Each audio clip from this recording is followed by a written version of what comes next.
Chapter 5. Over Hill and Under Hill. There were many paths that went up the mountains, and many passes that went over the mountains to the other side. But most of the paths were deceptions and were not safe, and most of the passes were full of evil things and terrible danger. And with the advice of Elrond and the memory of Gandalf, they followed the right path up to the right pass. But even the plans of wise wizards like Gandalf and good friends like Elrond can go wrong when you travel on dangerous adventures. And this adventure was dangerous, and the plans did go wrong. Everything was going well until there was a terrible thunderstorm, like a great battle in the sky. The lightning crashed onto the mountain peaks, and the sound of thunder filled the night and rolled into every cave and cavern. Bilbo had never seen or imagined anything like it. The wind and rain blew in every direction, and the party was cold and wet. "We cannot stay here," said Thorin. "We will be blown off the mountain by the wind, or we will drown in the rain, or we will be hit by lightning, or we will freeze in the cold." "Well, if you know a safe place to stay, take us there," said Gandalf, who was feeling very irritable. He was quite afraid of the lightning, too. The argument ended when Fili and Kili went to look for a safer place. They were the youngest dwarves, and they had the best eyes. It is always better to look for something if you want to find it, even if you find something you were not expecting. Soon, Fili and Kili came back. "We have found a dry cave," they said, "not far from here on the path. We can all fit inside, even the ponies." "Have you explored the cave carefully?" asked the wizard. Gandalf knew that caves in the mountains were usually occupied with something. "Yes, yes," they said, but everybody knew that they could not have looked too carefully. They had returned too quickly. "It isn't that big, and it does not go far back." That, of course, is the dangerous part about caves. You do not know how far they go back, or what is waiting for you inside. But the wind and rain and lightning were too much for the party. So they followed the path for a short time, and there, behind a rock, was a hole in the side of the mountain. It felt good to hear the sound of the storm outside and not all around them. But the wizard was not going to take any risks. He lit up his staff, and with its light they explored the cave from front to back. They lit no fire. Gandalf would not allow it. They made their blankets comfortable, and they began to fall asleep. It was a good thing that Bilbo was with them. He slept badly and had very scary dreams. He dreamed that a hole in the wall at the back of the cave got bigger and bigger, but he could not call out. He could only look. Suddenly, he woke up and saw that part of his dream was true. There was a hole at the back of the cave. He was just in time to see the last of the ponies disappearing into it. He gave a very loud yell, as loud a yell as a hobbit can give, which is surprising for their size. Out jumped the goblins, big goblins, lots of goblins. The dwarves and hobbit were all grabbed and carried back into the hole before they knew what was happening. But not Gandalf. Bilbo's yell woke him up, and when the goblins came to grab him, there was a tremendous flash, like lightning in the cave, and several goblins fell dead. The hole at the back of the cave closed with a loud crack, and Bilbo and the dwarves were on the wrong side of it. Where was Gandalf? The goblins carried them along the passage, deep, deep into the mountain, where goblins like to live.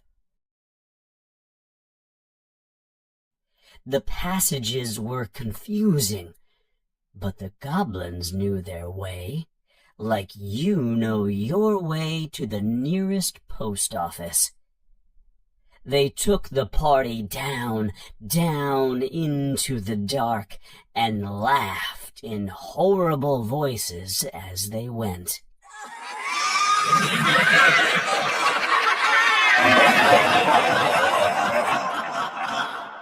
Bilbo was more unhappy than when the troll had picked him up by his toes. He wished again and again for his comfortable hobbit home, and not for the last time.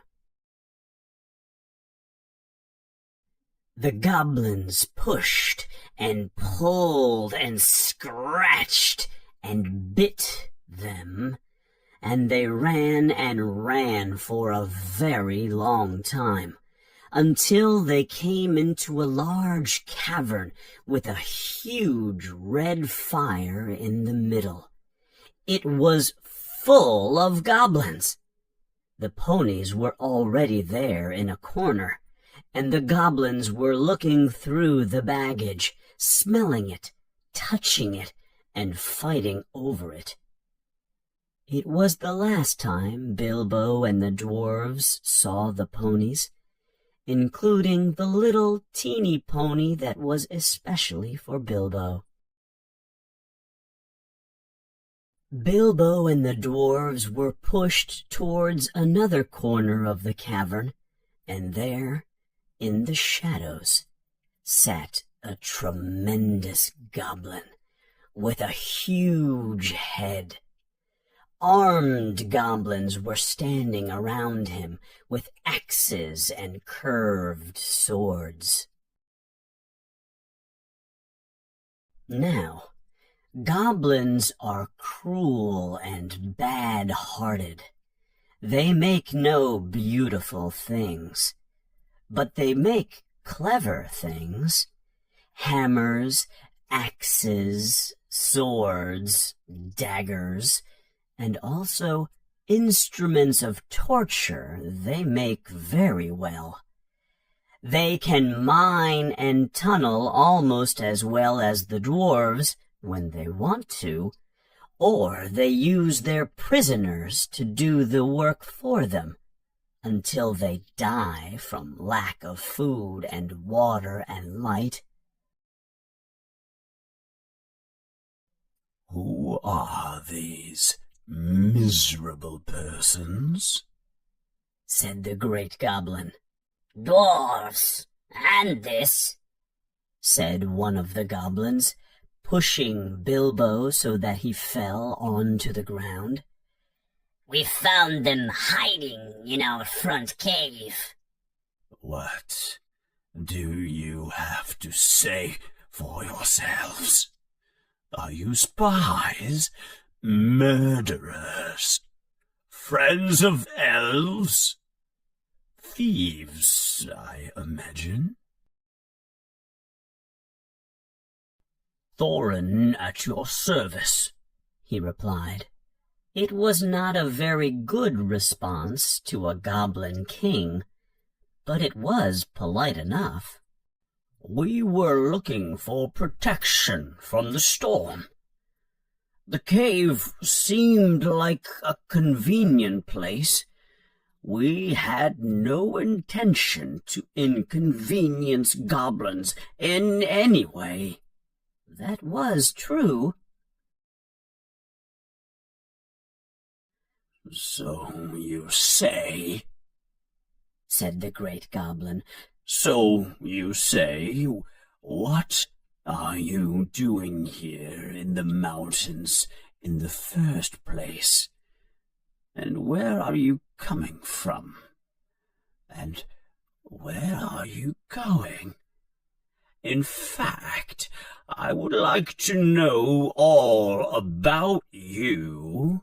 It will not help you, though, Thorin Oakenshield. I know who you are. Tell me now, or I will prepare something very uncomfortable for you.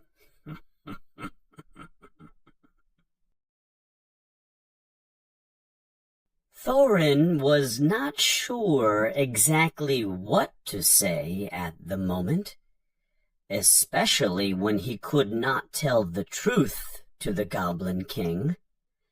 So he invented a story about visiting relatives on the other side of the Misty Mountains. He is a liar, O Great One, said one of the goblins.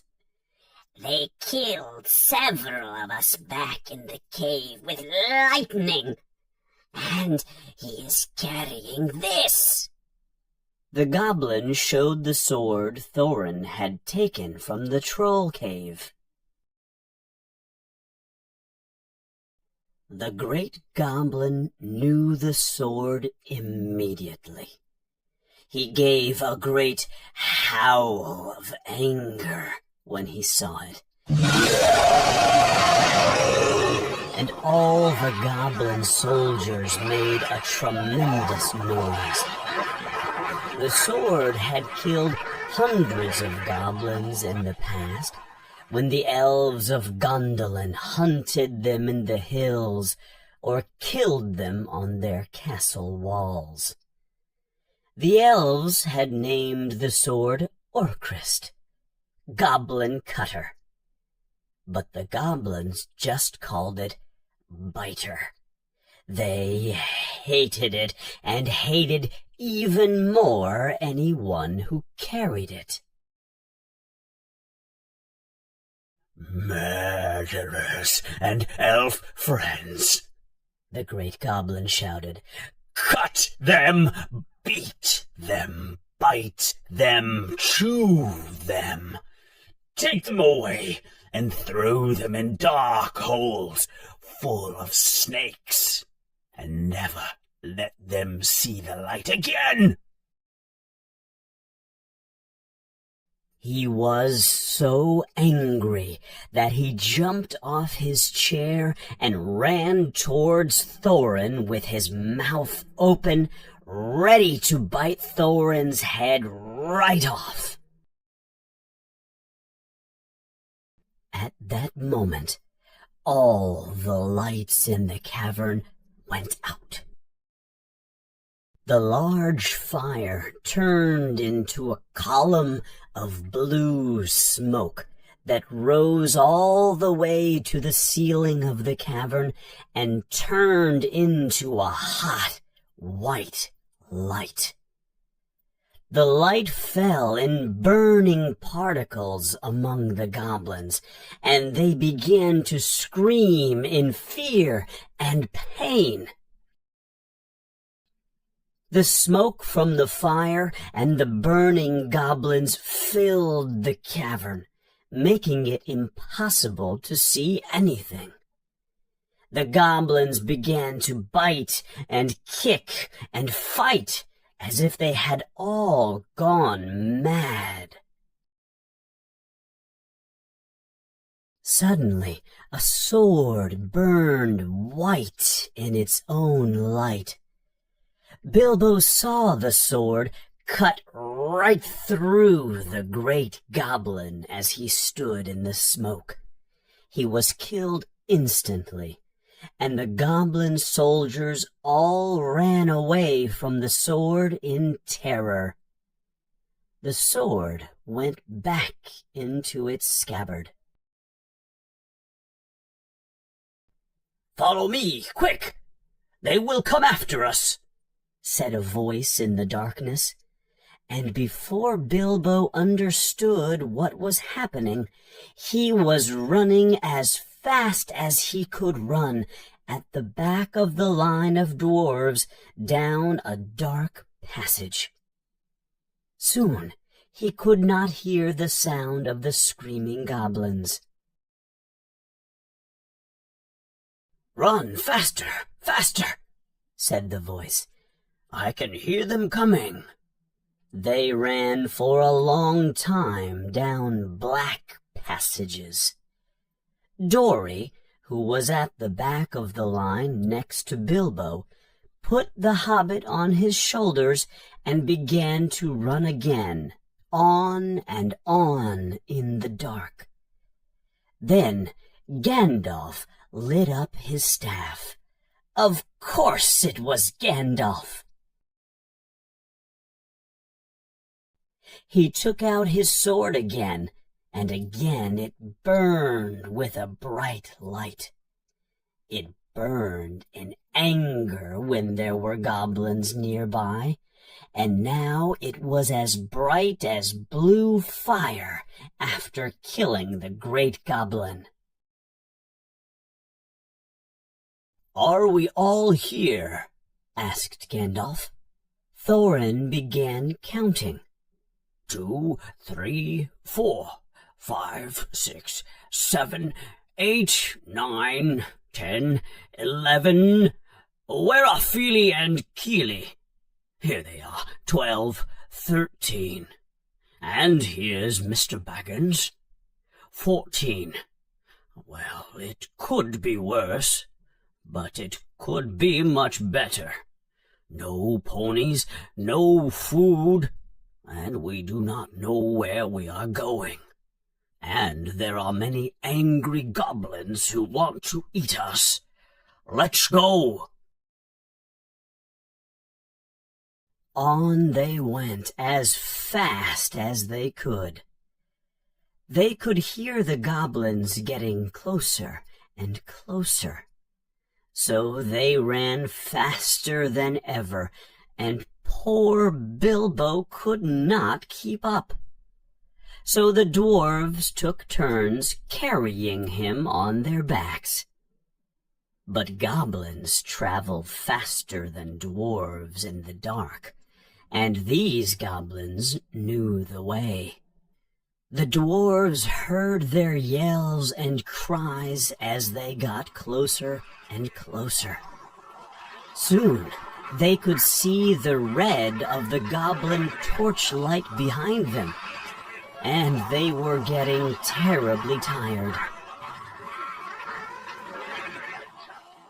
"Why, oh, why did I ever leave my hobbit hole?"